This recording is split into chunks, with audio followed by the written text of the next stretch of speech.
All right, folks, welcome to the Strong for Life podcast. Today I'm joined by world-renowned strength coach Dan John for round two, and I'm really excited to jump in and talk all things strength and conditioning, but also just physical health, mental health, and a financial health as well for the Strong for Life Summit. So, Dan, thank you so much for taking time out of your schedule to jump on today.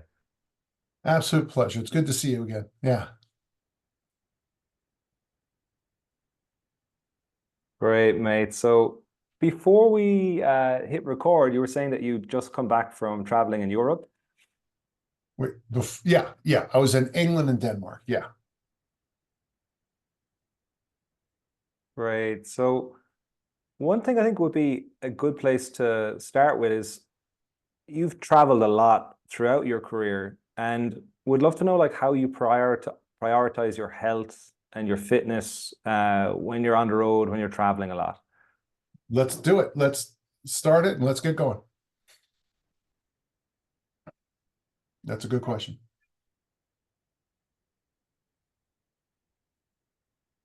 So how do you prioritize your health and fitness when you're on the road?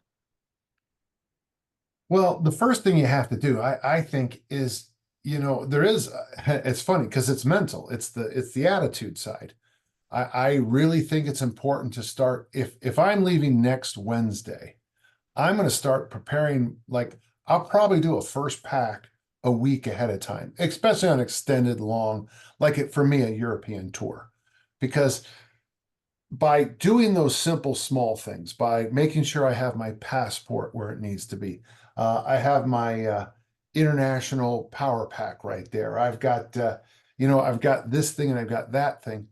If I have a week to deal with something I forgot, like I always travel with various medicines and stuff. I think when you travel, you should always travel with an allergy medicine. I always travel with ear medicine, for a little bit of ear itch, because sometimes when you travel, you pick up some weird stuff. Obviously, stomach stuff. I mean, I always travel with bags of ginger tea. I always travel with, I think it's called Imodium. I always travel with Pepto-Bismol. I always travel with some very low end, like aspirin or something like that, so that if you do get a little sick, I also bring the really heavy duty flu fighters, also those big bags that have just about everything in them, and because and so I'm being very proactive before I even get started. For equipment, I always travel with two pieces of equipment. I always travel with Brett Contreras's glute loop, and I always travel with the mini band. With the glute loops, I do lots and lots of hip thrusts and that exercise called the clamshell. With the mini bands, very often I'll just you put them around your socks and you do that kind of weird looking monster walk, that little and you do a couple of shuffles like that. If you do the hip thrust and the clamshell, a few shuffles, and it doesn't, I mean, if you want to do some press up, push ups, or whatever, I don't necessarily need those anymore. But it tends for me to undo the damage of those long flights I have to take to get to Europe. Um, Once I get to Europe, it's actually pretty easy for me because of the way the flights work out of Salt Lake City. I tend to get to Europe like 10 or 11 in the morning. And okay, it's a long day, but I go to the hotel, I put my bags in, and then I become, the first day I'm there, I am a walk around tourist. A couple weeks back, when I was in England, I got to Twickenham and I walked to Richmond, which is the borough right next to it. I looked at all the Ted Lasso sites. I climbed the hill. I kind of toured around the place. I went to a bookstore. I wandered around.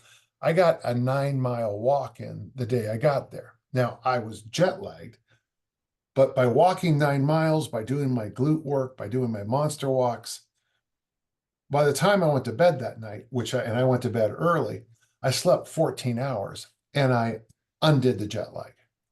And so you have to prepare yourself on long trips for the impact of the flight, the impact of the Uber ride, the impact of when you check in, if you go to a German hotel, check-in is at 3. If you're there at 2:58, they won't check you in. you know, so you have to prepare yourself to sit in the lobby while you're waiting. Okay. Uh, you have to have medicines. You have to, so for me, my first line of defense is I pack early. I double check everything I pack. Um, there's an old saying about travel. You pack everything you think, then take out half your clothes and double the amount of money you're going to spend. When I was up in Denmark, I found this. It's interesting because Danish food and Danish clothes really suit me well. The food in Denmark makes me clearly healthier. And the clothes, for whatever, I don't know what they do in Denmark, but I bought a whole bunch of these V-necks in Denmark, and they fit better than any shirt I've ever seen in my life. So I came home with 12 of these shirts. Okay. Because so so that's how that's how I travel. Okay. So now, so packing early helps. Knowing that you're going to have issues with jet lag, I undo jet lag personally with glute loop and a long walk. Okay. A lot of people I know try to deal with jet lag with alcohol, and maybe it'll get you to sleep faster, but then that might have unsettled sleep. So now I mean, there's nothing, I'm not being against alcohol. I'm just saying that. So I like the way I plan things. Uh, every day I am on the road, I always do my glute loops and my monster walks. That's just a given for me. I try to get extra walking in. If I am working in a gym, when I get in the gym, I generally hang when I get into, you just heard that crack right there. I generally hang when I get into a gym. I used to train a lot when I would go on the road. Now I find, I'm 67, so I don't have the wiggle room I did at 47 to, get off a flight, Olympic lift and be able to handle it. Now I have to be a little smart about it. This last trip, I was also with Tim Anderson, and of course, he teaches original strength. So in our workshops, I was doing 4 hours a day of mobility work with Tim. And I now have this new habit of doing at least 10 minutes of original strength every day. My sauna is right here. That's my sauna. And so every morning I do a 10-minute, for sure, 10-minute original strength in the sauna. But those things like neck nods and those neck rotations and he calls them rocks, and the cross crawl work, and just really that combination with the glute work, with walking. When I got home after 3 weeks on the road, I had a press workout and I didn't lose any strength at all. So if you can go 3 weeks without pressing, presses and squats, at least for me, seem to drop off quickly. But that little combination of the original strength movements, the glute work, and the walking kept me healthy. I do think you have to plan when you travel for some problems with food, for sure. This last time I was in England, I was a little surprised. First off, I was shocked at how expensive everything is in England now. I was really, I mean, compared to More Denmark. expensive than US, do you think? Oh yeah, oh yeah. Whoa. And well, it depends on where you are in the United States. I mean, we have Yep. um, that's, but I still found some reasonable places. There's top of my head, I can't remember the name of this franchise, but it's from South Africa. And when I try to eat there at least once a day, because I can get an assortment of 8, 10 vegetables easily in a meal, plus, fairly well-made chicken.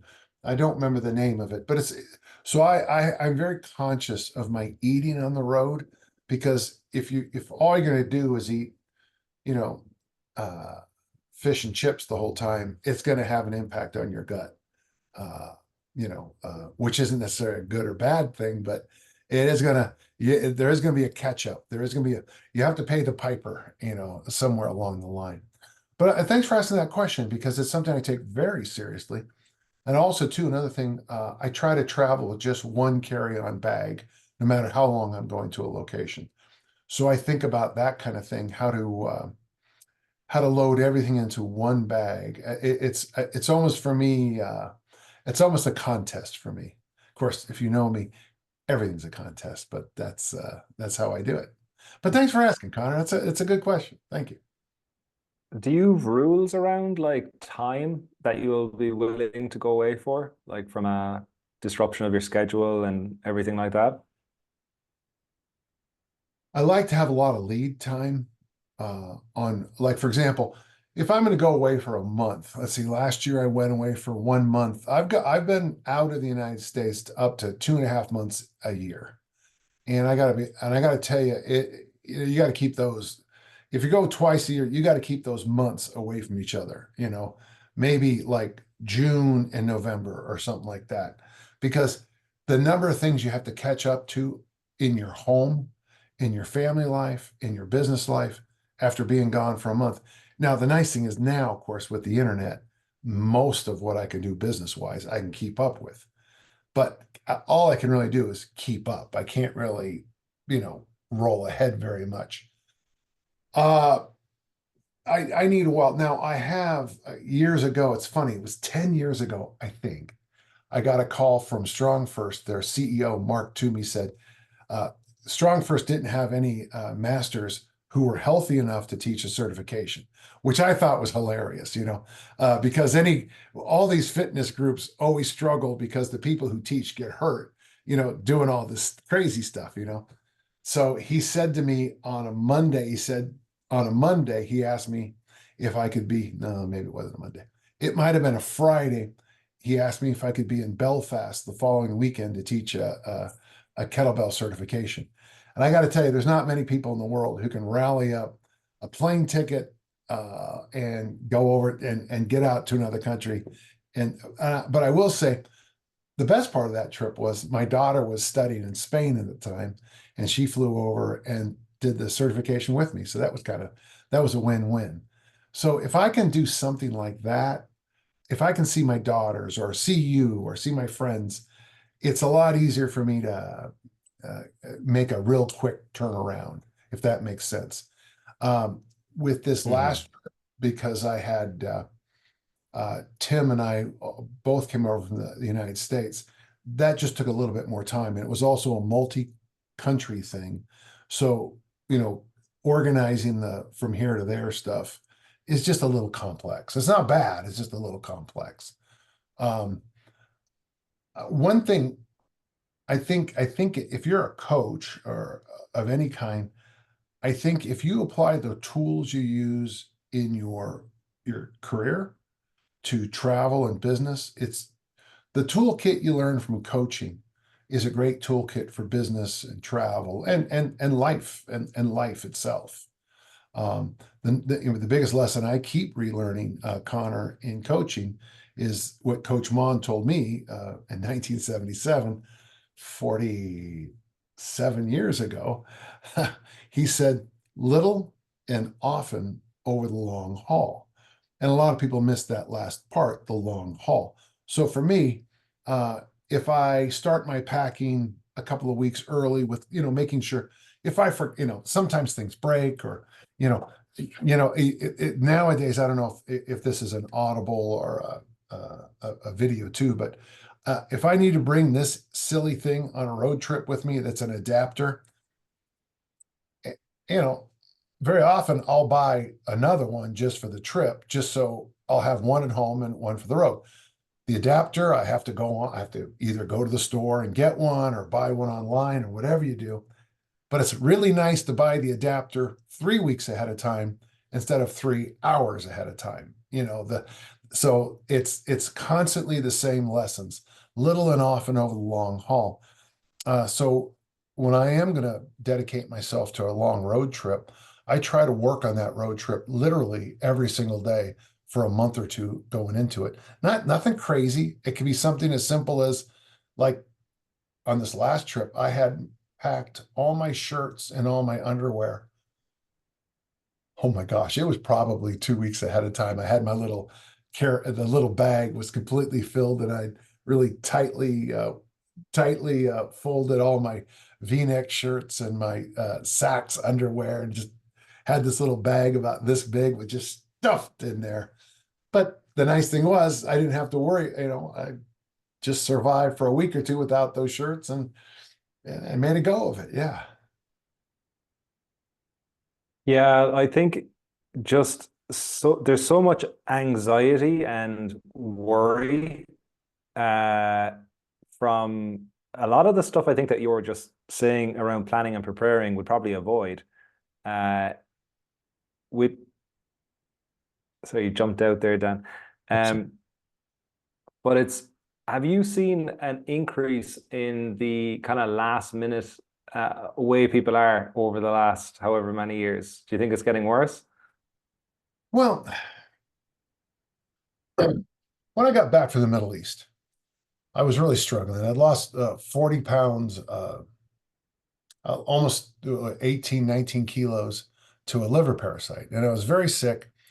And so one of my friends who was really helpful at the time, he loaned me his copy of something called Lead the Field by Earl Nightingale. And you can listen to it now on YouTube, but at the time, I think originally I had cassettes. And then the next time I bought it, it was CDs. And the next time I saw it, it was live streaming. So I've purchased this in several different styles, but one of the big points Earl Nightingale makes is basically to be at the top of any field, to be in the top 5% in any field, it's pretty simple. 5% of Americans exercise. 5% of Americans floss their teeth every day, according to my dentist. 5% of Americans retire with enough money so that they don't need any help at all. So, 5% of high school graduates in America, only 5% of high school graduates in America continue reading into their adult life. So what does it take to be in the top 5%? Well, okay. Floss your teeth, exercise, read a damn book. I mean, what does it take to be in the top 5%? Now to answer your question, 1 in 20 people prepare for trips like I do. 19 out of 20 are throwing crap in a bag the morning they're flying to another country. One in 20 people travel to Europe from the United States. 19 out of 20 probably never leave the radius, a 10-mile radius of their house. So for me, Connor, this isn't the nicest thing that I've ever said, but I'm starting to pull myself away from the 19 out of 20 because as my daughter says, I just can't. Okay, I'm tired. Congratulations, you've beaten me down. You've broken me down. I no longer think that I can help everybody. So yeah, procrastination is something 19 out of your 20 are. I mean, just ask any. Are you married, Connor? No, no. But ask any bride, how many people RSVP to the wedding? And instantly the bride will go, oh, because most people don't RSVP. Most people don't. Here, this is a wedding announcement for a friend of mine. Most people don't read the wedding announcements. Most people don't follow most people don't do things they're supposed to. It's just, so yeah, I would say more and more people procrastinate because there's more and more people. And if the population of the planet continues to explode as it is, we're going to have more procrastinators. So there you go. But so for me, I work at the university, and even me in my situation, sometimes I become numb to this overriding truth that the bulk of people don't do what my university athletes do, if that makes sense. My athletes get really good grades. They're very good academically. They work extremely hard in the weight room. They work extremely hard throwing the discus shot, hammer, and javelin. They care about their nutrition. They care about everything. But I have to keep reminding myself that most of the people they sit in the classroom with just float through life like a butterfly. Just flit, flit, flit, flit, flit, flit. I know it's negative to say that and probably a little bit jerky, but it's true. when did you start? Like when I talk to any coach now, like, your name comes up basically as like the person to, if you want to learn more, like your name will always come up in conversations. Thank you. When, wow, this is true. Um, when, like, I love this compounding. This is, 1% better, and then all of a sudden you're like exponentially ahead of everyone. You're Yes. 67 now. Yeah. When did you see like things really starting to pull away? Maybe from a health standpoint with people around you, but also maybe when you started seeing, becoming one of the biggest names in the fitness industry as well. Like when did all that happen? Yeah. Well, it kind of stunned me. I didn't know that. So I didn't know any of this because it, my editor, Laree Draper, said she wanted me to go to Perform Better in Long Beach. And I walked into into the auditorium to listen to a speaker, and it's interesting because the speaker was really famous at the time, and I guarantee you've never heard of him, but we'll move on. Uh, and I, the speaker told me later on it was the strangest thing because everyone started walking over to ask me questions. So, it's 10 minutes before the speaker talks, and his whole crowd is around me. And I said to Laurie, I go, huh, what's going on here? I kind of go, is this normal? She goes, no, you're kind of a big deal. And I'm like, how do people even know my work? I didn't realize that I didn't realize that I would write this article or I would do this thing over here. I didn't realize that the internet was, echoing that stuff out. I mean, it's like, but you don't know. And then I really got a sense of things is when my daughter she spent some time over in Dublin. It's a little place in Ireland. I don't know if you've ever heard of it, but it's, Never heard of it. what county are you from, Connor? Where are you from? County. Oh, shoot.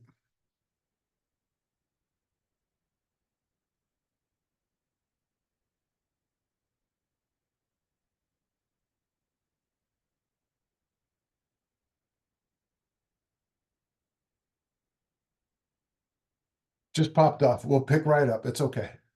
All right. Sorry about that, Dan. And what county are you from? From County Clare. Oh, Claire, that's right. And last time I talked to you, didn't know my friend Paul Dunn, did you? No, Lahinch, right? Then, yeah, okay. Make sure we're recording and we're still on. Oh, okay, good. Yeah. Um, But yeah, we so were my talking about that, like that compounding yeah, impact of just putting out great work consistently. okay. Well, let me finish the story though. So my daughter's in Dublin, and this guy sits down and they start talking, and they decide this is a while ago. They decide to become friends on Facebook. He's trying to pick up my daughter, and all of a sudden they see that they have a common friend, me. And the guy goes, how do you know about Dan John? And she goes, he's my dad. He turned instantly into a fanboy. And my daughter's still mad about that. He said he didn't care about me at all anymore. All he cared about was you. I was like, oh, well, I'm sorry. But I was walking up a flight of stairs in Edinburgh one time, and someone said Dan John, and so I was in a park, Princess Diana's Park, just in Teddington, and someone walked up and said, "Excuse me, are you Dan John?" And it's strange, but I would say what helped me the most, Connor, is that uh, I, okay, I stay true to certain big principles, but I'm very willing to experiment with new ideas. And I'm going to say something. I think that makes me different in the field. Now, let me explain that. So I have these things I absolutely believe in, and I know they're true and I know they're right. But I'm also convinced that there's a good chance there's a better way to do things. A good example would be the hip thrust. Okay. Now I bumped into the hip thrust in 84. I bumped into the hip thrust in 91. But it was only until Brett Contreras explained it in a hallway at a hotel that I finally grasped the importance of it. Because the hip thrust is so fast and efficient to teach, I embraced it as one of my key exercises in the hinge family. All right, big story. My point is this. Right now, Connor, I think that 80% of what I teach and train people with is absolutely right on. The only problem is I don't know what that 80% is. I don't know which exercise in about 2 weeks, someone's going to say, throw fairy dust on something and it'll be like this new movement. I'll be like, that's so much easier to teach. I say this a lot in my workshops, Connor, is that now I teach the bear hug. You know, you put a 40-kilo bag and you walk with it like this, bear hug style. If I say squat while you're walking, you'll have a perfect squat. And so I was telling people, you know, I invented the goblet squat, but if I would have had the bear hug carry squat, I don't know if I would have had to have invented it, because it's actually more efficient than teaching the goblet squat. It's actually faster to teach, which is so I'm not getting rid of the goblet squat. I'm not, but it's just funny to say that, is that sometimes something just shows up. So to answer your question, if something new comes along, I'm able to take this new idea and not make the idea of this new exercise, this new movement, this new training thingy. I can take it, and then the first question I ask always is, what's the best thing? If it's a piece of equipment, what's the best thing I can do with this? I call that my killer app. 10 seconds. With the barbell, it's the press family, it's the squat family, it's deadlifts. You're not going to find a better tool for deadlifts than the barbell. For the kettlebell, it's the goblet squat, the swing, and the Turkish get-up. For the suspension trainer, it's the T, Y, I, and one arm rows. For the ab wheel, it's the ab wheel. Does that make sense? So the first thing, if you have a new piece of equipment, the first thing I do is I don't want to hear all your other crap. What does it do best? Best. Now, if you can't tell me what does best, it's just more stuff for my weight room. And I don't need more stuff in my weight room. Okay. Do you get sent a lot of ideas? Oh, you have no, yeah. Yeah. I say, and oh yeah, yeah. And I try to be kind sometimes, but it's just pure crap. Then, okay, so it's equipment. Just tell me what does best. And then we'll just, for a couple of weeks, we'll try it out to what it does best. And if it's an ab exercise, it's better than the ab wheel. Maybe I toss my ab wheel out and now I've moved to this.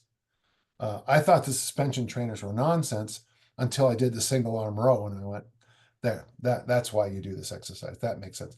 Because if you plank while you single arm row, you get a total body exercise rowing, which is, you know, because you have to stay so tight, so rigid, so tense. When it comes to other ideas, like when Tabata came up with the Tabata protocol, boy, this is 1998. I instantly went downstairs, and I can remember it as clear as can be. And I tried it out with military presses. Now, that was an absolute disaster. And then later I kept experimenting because I thought there was something about that 20 seconds on, 10 seconds off that just appealed to me at a training level. Well, ultimately I moved to the front squat on it, and that was the eureka moment. That was that aha. Once, maybe twice a month, this very, very hard 4 minutes would have a value to me as a discus thrower, Highland gamer, and Olympic lifter.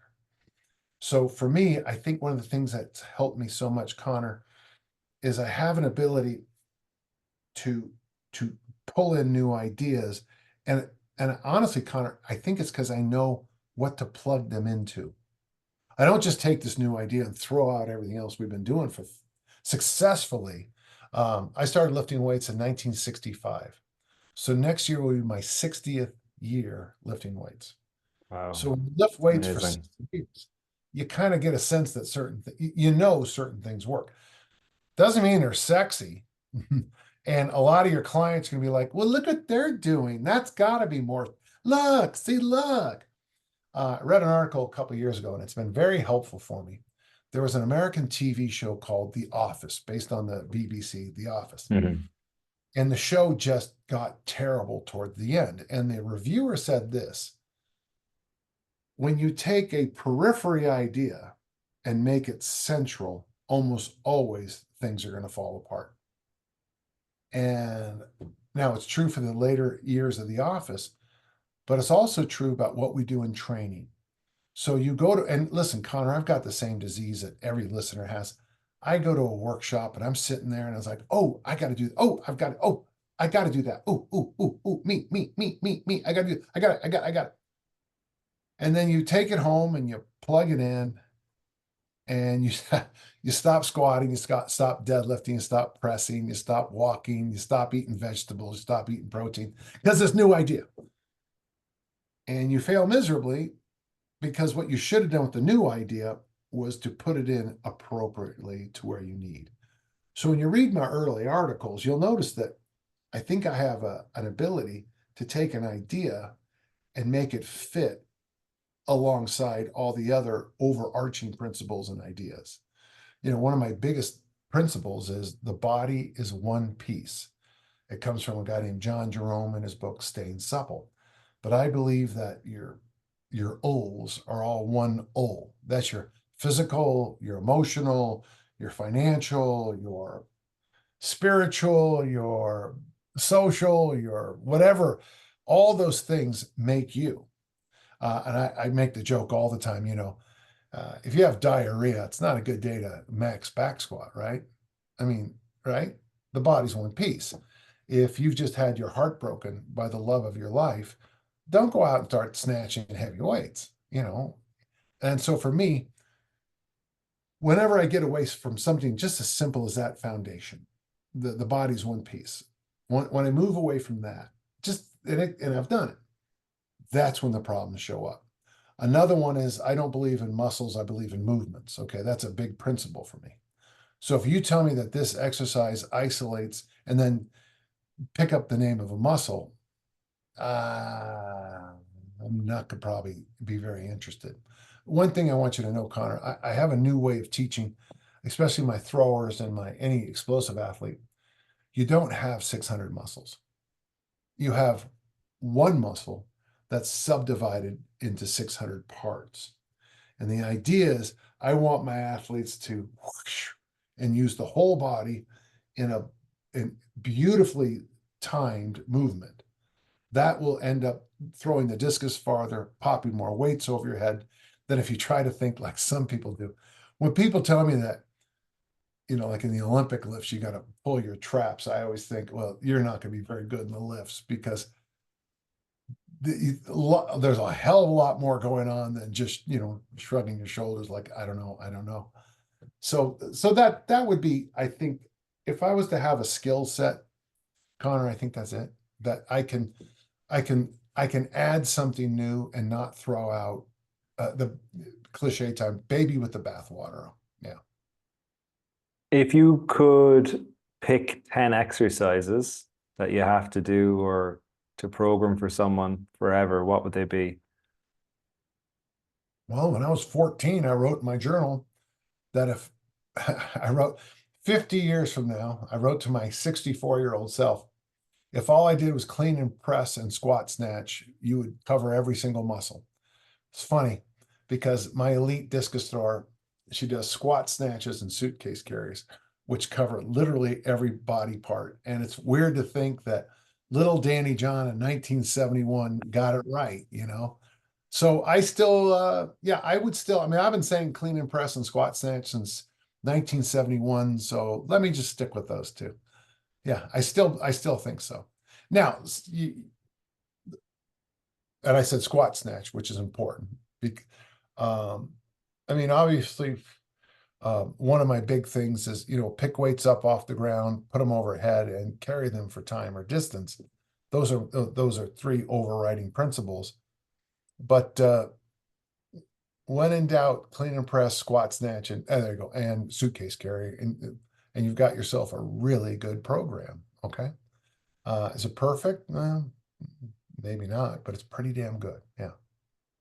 With the overhead, like a lot of people struggle with that. Like I'm Yep. saying, kind of general population. So, what would you recommend for? Would you still say like, well, address those restrictions in the shoulders or the thoracic spine, and then open Well, yourself and up the to other do thing, it? if you do alternate presses with dumbbells, kettlebells, I always teach people that the shoulders are a lot like all-terrain vehicles. They have independent suspension.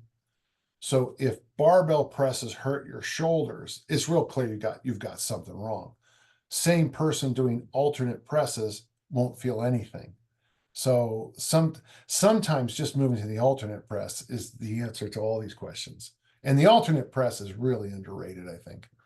But yeah. So, but it's interesting what we do in this field. If somebody can't do something, we find a workaround. Whereas my thought has always been, if somebody can't do something, let's nudge them to being able to do that. Like if I'm working with somebody, and I've had some pretty serious surgeries, and one of the first things you want to do after a surgery is get up. In fact, we now know, like, you know, I was born with a condition called pistol grip hips, so I've had both hips replaced. But on my second surgery, I can remember Dr. Gibbs coming in. He reached over, he grabbed my hand, he said, "Let's go for a walk." Dude, I still had probably 10 things poking in my body, and he expected me to go for a quick walk. And he said, what the best rehab you can do is load this thing and go for a walk. And by the way, 6 months after total hip replacement, I was the only person to flip the caber at a Highland Games. So he's right. Wow. So, he's right. When was that, Dan? How long ago? 5 years ago. Yeah. Wow, amazing. Yeah. Um, I have a question for you. I find that I think a lot of people in the fitness industry, like I love coaching, I love fitness, it's a hobby, it's my job, it's kind of everything. Yeah. So when you get a significant injury, like I found I started salsa dancing, actually went salsa dancing tonight, and it's Yeah. it's it's fun, but it's not fitness, it's just kind of this other thing, and it's another outlet because my entire identity is the gym, my work, Yeah. hobby, everything. Have you struggled with that at all? Like over the years, maybe if you get a significant injury and the thing that is such a big part of your life is removed? Yeah. When I broke this wrist in 8 pieces, my doctor, by the way, said I'd never be able to do that again. Oh, look at that. And he said I'd never be able to lift weights again. And I got to tell you, that might be the most, I don't know what causes depression, but let's say I don't know if I have let's say the DNA for depression. Okay. I don't, but I got to tell you, when he told me that, that's the first time in my life I can ever remember uh, getting that that blueness. And, and so instantly I just started thinking about ways around what the doctor told me I wouldn't be able to do. And you know what they are. You ever seen my book, Never Let Go? That's the Yeah, So never let go. There's a piece of art from one of my readers. He made this from the cover. amazing. But if you look at the cover of Never Let Go, I think this edition is in I don't I think this is Slovakian, but on the these, can you see that okay? Yeah. What what you don't notice is that my left hand's in a cast because my left hand's destroyed. Whoa. Yeah.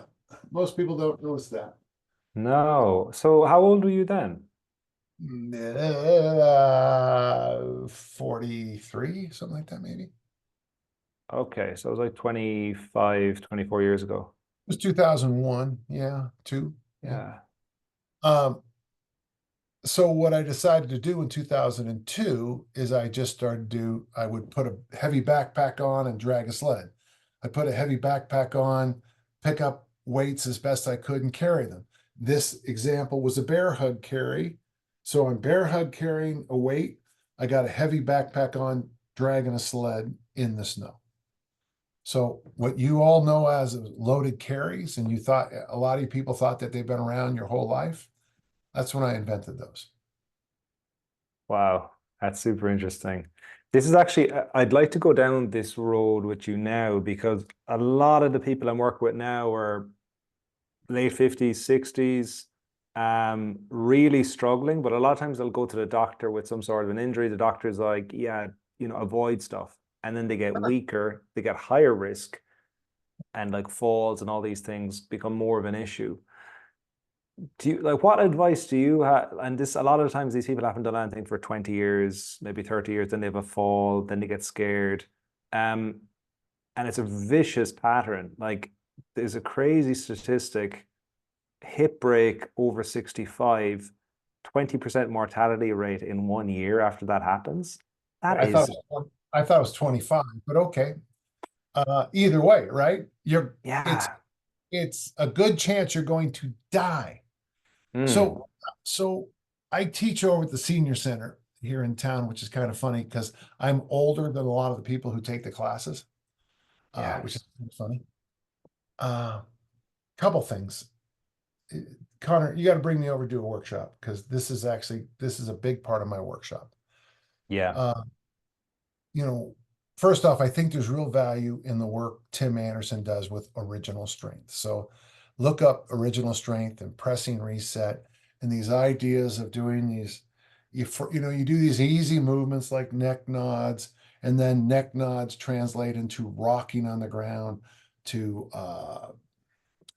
doing cross crawls, to crawling, to walking, with a proper gait pattern. Really, for most people, and I hope you follow what I just said. First, there's a couple things. First off, we got to get them back to movement of any kind. But I would, you ratchet it down. I mean, I have a whole, I have a whole program for people who just want to sit in a chair and do this, and just do these movements like this and do these cross crawls and do stuff like that in a chair. If that's what we get, if a chair is what I get, I'm taking the chair. But after a while, when people do, okay, what I'm doing, my right hand is touching my left knee, my left hand is touching my right knee, and my knees are coming up to attack. Don't worry about it. My knees are coming up to attack my hand. Okay. Well, from there, maybe we move to the ground. Now, when I say let's get on the ground, most people my age are like down there. But if you look at my Instagram, you'll see me rolling around with puppies, with my grandchildren. By the way, the most popular Instagrams I've ever done were rolling with my grandson and rolling with puppies, corgi puppies, which is just, I don't know if you can pull it up. I don't know, but they are hilarious. So you got to get on the ground. You got to get on the Yeah. ground. You got to get up, get on the ground, get back up, get on the ground, get back up. So you need to do movements. You need to have the ground as part of your training program. Okay. That the ground has to be part of what you do. The issue, I don't know how we're doing on time. Maybe Connor, next time we get together, let's start with this question and then let's really, really, really build on it. Okay. All I'd right. like it maybe to be the whole podcast because I think it's so, especially because of your 67, and a lot of people are like, oh, I'm too old, or and it's like you're like, look at me, I'm fine, you I got know. an Olympic up to meet in a month. Yeah. Yeah. A You month know from what I mean? month from today, I'm on the platform again. Yeah. Jeez. You're 67, man. I Yeah. saw this in Southeast Asia as well. I lived there for 2 years. People in their 60s, 70s, 80s, squatting, no problem. Sitting on the ground, no problem, because they just never stopped, right? Well, that's so. You remember that 1 out of 20 thing? So Mm, one of the people that's a 19 out of 20 and is given a death sentence by a doctor, and now they want to exercise, I still help them, but you've got to at least appreciate what's going on in the back of my mind. What's going on in the back of my mind is where the hell have you been for the last 40 years? I get this all the time with body composition clients, fat loss clients. People say to me, well, once I put my mind to it, I know I'll lose weight. Well, where the hell's your mind been? Where's your mind been for 40 years? Don't tell me that. You just didn't do it. And the one thing about movement, and I love, Tim has a phrase called movement snacks. I like that phrase. Mm. So throughout the day, you should have little movement snacks. Yesterday was our rucking day. And that's when I put on a heavy backpack and I walk with the heavy hands in my hands. When I got back, I put on a heavier backpack and I mowed my lawns. I've taken up mowing my lawn again because I want the exercise. So do you kilos or pounds? Which one do you use? Kilos. Yeah. Okay. So I have a 16-kilo backpack while I'm mowing my lawn for 2 hours. And it was a relatively warm day here. So I finish. So I've just finished rucking. Then I ruck lawn mow. And then I sit down and all of a sudden I'm like, holy cow, I'm tired. And then, so what do? Well, you get up and I just started doing some gardening work. So I acknowledged that I was tired from all of that, but I also knew that I had to, I'm just getting ready for the summer here in Utah. It's very, very hot here in Utah. I live in the high desert, so it's very hot, but we also have the Winter Olympics here. So lots of snow, lots of heat, and it's crazy weather patterns. So in the summer, if you got to have a garden that's uh, it's going to get a lot of sun and a lot of hot weather. So you have to prepare for that. So it takes a few. So uh, every day I do a little bit of gardening, and over time my garden looks quite nice. So I think, so for me, the best thing you can do is movement snacks. Is to, maybe in the morning you sit in a chair and you do this kind of thing. Go for a walk. While you're walking, add a little extra movement in. Um, Go over to the gym. Don't do a 4-hour workout on day one. Push, pull, hinge squat, loaded carry. Just do some, you know, I was talking with a famous sprint coach yesterday, and we're joking about 2 sets of 8, which a lot of people did in the 1970s for training. 2 sets of 8. But by the way, these were super athletes. 2 sets of 8. I mean, first off, that's just a weird number to me, that 2 sets, but you don't need to do much if you want to be extraordinary. It doesn't take Mm. much. Did you floss your teeth today? Because if you did, you're ahead of 19 out of 20 people. And so the idea when it comes to training any population is to just nudge them towards minimal, but little and often over the long haul. A little bit, several times a day over the long haul. A little bit, several times a week over the long haul. One of the standards in my gym, I call it 5 by 52. 5 days a week, 52 weeks a year. If you commit to 5 days a week, 3 by 52 is fine also. 2 by 52 is great. You know what? 1 by 52 is okay too. But if you commit to 5 by 52, how many of those workouts have to be the greatest workout of all time? None. None of them. Because you're just going to have this, 260 opportunities a year to nudge yourself a little bit better. And that, my friend, is the secret, if there is a secret.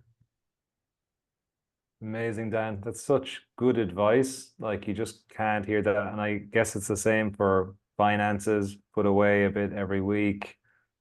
It's funny you say that, because every Saturday at noon, people come to my house and we have a financial intentional community. Okay, it's called Mumpers. So my gym is intentional community. People from all the world just show up at my house at 9:30. Everybody's welcome to work out with me. And it's ideal because you never know how many people are going to show up. You never know what we're going to do until everybody's there. You never, in fact, and things will change in a heartbeat sometimes. That's every Saturday, the workout, is it? Or I know every Tuesday? Monday, Tuesday, Wednesday, Thursday, Friday is the workout, and then Wow. Saturday is the financial meeting. So because of my financial meeting, I decided to start this little savings plan in late January. Well, I have accumulated so much money in that little thing since January in this little savings account. It's a very large number. And I look at it and it's like, what did you, I mean, I looked at the number the other day and I was like, where did this come from? Well, because I've been just tossing in a little money. I just been pressing buttons on my phone. You know, I press this button and I press that button. I put in an amount and then magically the money goes into the savings thing. There's no thinking. I go like this and the money goes over there. Well, in just a few months, I use it for my emergency fund. I'm going to speak in dollars, but for years the advice was you should always have enough money in an emergency fund to fix a hot water heater, which is about $1,500. I don't know what it would be in Swiss francs, euros, pounds, or whatever, wherever you are today. What money are you using this week? For me here in Romania, lei, Like, Romanian lei. Yeah. not even euros. Okay. No. So I don't know how many lei that is, but it's so, but then recently some people have been saying, you know, maybe it should be a spot higher than a water heater. Like, for example, if you ever have your tire, you get a flat tire and the guy says you need all 4 new tires. That's what an emergency fund should be. If you just throw a little bit in for a couple of weeks, you'll have enough in your emergency. Little, often, long haul. And so our financial group, we sit down and we remind each other those basic, simple lessons. I've had a tough couple 5 years in my personal life, and yet today, as I speak to you, I'm the most financially set of my entire life. And I was in desperate straits 3 years ago because of the same principles we use in the weight room, we apply to finance. And I don't know if there's any miracles or secrets, what I just said, but it's all true. Yeah, Dan, it's just that I appreciate this so much about your approach, because it's always you're drumming the same ideas, like consistency, making it manageable. And I think that concept you said, like 5 by 52, is so important, because some days it's going to be 5 or 10 minutes. Some days it'll be 45 minutes. If you want to do 5 days a week, it has to be small and consistent and sustainable. My first day in England, I walked 9 miles. No offense, but that's not sustainable for me. You know, I can't just walk over to a beautiful place like Richmond and Twickenham and then just meander for a day. I mean, I certainly could here, I guess, but you know, I got to mow the lawn, I got to feed the dogs, I got to talk to Connor on a podcast. I got things. And so sometimes it's 9-mile walks and sometimes it's a half-hour walk. And please, and just stop there. Don't judge one better than the other. In fact, I argue this, Connor, and just remember this for your clients and your listeners. I sometimes think those 15-minute days are better than those 9-mile days, because sometimes elbowing out that 10 to 15 minutes and accomplishing that work long term, at the back of your mind, you're like, hell, if I can get 15 minutes on a day like today, how much can I get done when, you know, everything's kind of lining up perfectly for my workout? It's just an idea, but I think it's true. Yeah, I think that's the biggest one, is just understanding how to keep the chain connected every week, regardless of how little or how much you do. Yeah, that's exactly it. Well, Dan, I appreciate your time, mate. I know we have been on for the hour, and I guess I'd like to know where you could send people, in particular, that population we're talking about. I'd like to maybe send them to your website, or if you've something specifically there, I think that would be really good, and I can link that. Well, I've got danjohnuniversity.com. Make sure you look it up. It's a great site. And the best thing for people on the site is something called the workout generator, where the first question it asks you is, what equipment do you have? Don't worry if you don't have any, because there's programs for that. How many days a week do you want to train? How intense do you want to train? And then it spits out this program to you. You then can adjust it even more with exercise selection. You can adjust it, you can adjust it, you can adjust it, and it'll just keep spitting back, and it'll give you a program that you can do today. I mean, with no equipment or at the best facility in the world. Okay. So danjohnuniversity.com. I've got some books there. danjohnuniversity.com/bookstore. And I got a new book out on bodybuilding, hypertrophy. But yeah, thank you for doing that, Connor. I really appreciate that. Thank you so much, mate. And yeah, in particular, I think for coaches as well, we said this last time, but like if you're a coach, the workout generator is like unbelievable. Like Yeah, I wish I great had that feeling. like 10 years ago. It's phenomenal. Yeah. If So I for was a people, but personal, also coaches. if I was a personal trainer, I wouldn't ever. I've already done all the hard work for you. Yeah, I can exactly. by the way, in the way the computer works, you know, it sounds strange because I kind of seem so like I'm all over the place, but the easiest courses I ever took in my life were geometry and any of the logic philosophy courses. My brain just goes, my brain just is a very boom, boom, if then, if then, if then. What's cool about the generator, it is my brain. They AI'd my brain somehow, but it's a lot more patient than I am. So that's nice. Yeah. You're marvelous, Connor. And Amazing. I hope to meet you in person sometime. Maybe there in Clare. We'll take you to Lahinge with the best Olympic lifting spot in the county Clare. Well, genuinely, that workshop idea, mate, I think that is definitely something that I'd like to look into because that's really needed. Like I'm really shocked with the numbers and the issues. And I think yeah, I think that would be an amazing just tour for you to do like everywhere, to be honest. Organize it, and I'm on my way. Okay. Awesome, mate. We'll talk soon. All right. Thanks, Dan.